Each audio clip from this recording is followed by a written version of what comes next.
baru nak berjinak-jinak nak pakai naked bike ke, motor besar kan, yang ni boleh buat pilihan lah. Sebab harga cash baru 5350.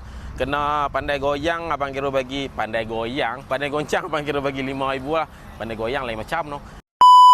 Okey geng, jumpa lagi kat channel Abang Gero. Tapi ada habuk sikit motor ni. Okey, hari ni Abang Gero nak tunjuk satu Z250 yang boleh dibeli secara loan tanpa selip gaji lah. Okey, jadi motor terpakai lah. Habuk sikit Abang Gero minta maaf. Tadi belakang dia renovate.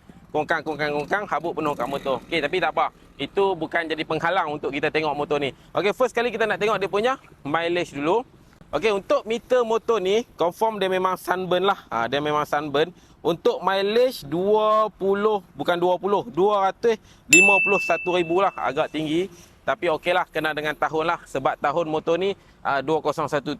Tapi okey, enjin pun semua okey lagi.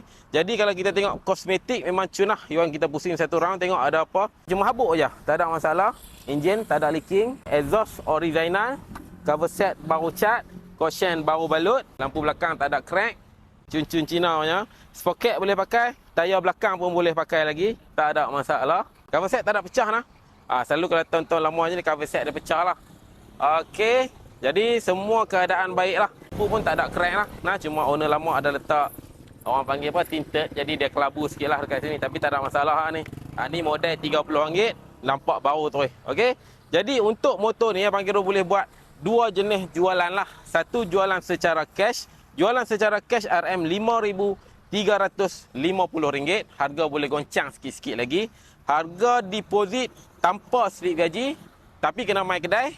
Deposit RM1,500. 3 tahun RM211 sahaja. Jadi ada sebiji lah. Yang ni okey lah untuk orang yang baru nak berjinak-jinak nak pakai naked bike ke, motor besar kan. Yang ni boleh buat pilihan lah. Sebab harga cash baru 5350.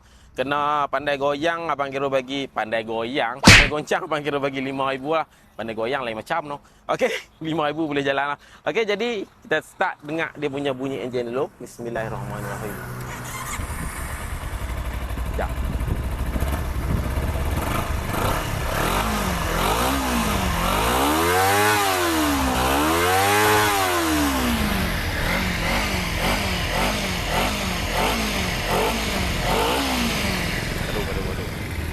Okey, untuk Abang Gero kata enjin dia memang cun lagi, memang padu lagi, memang kejap lagi.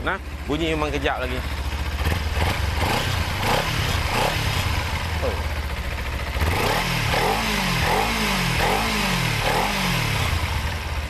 Kejap. Okey, cuma ada crack kat sini sikit lah. Tuan, mai tunjuk Ustaz. Kita nak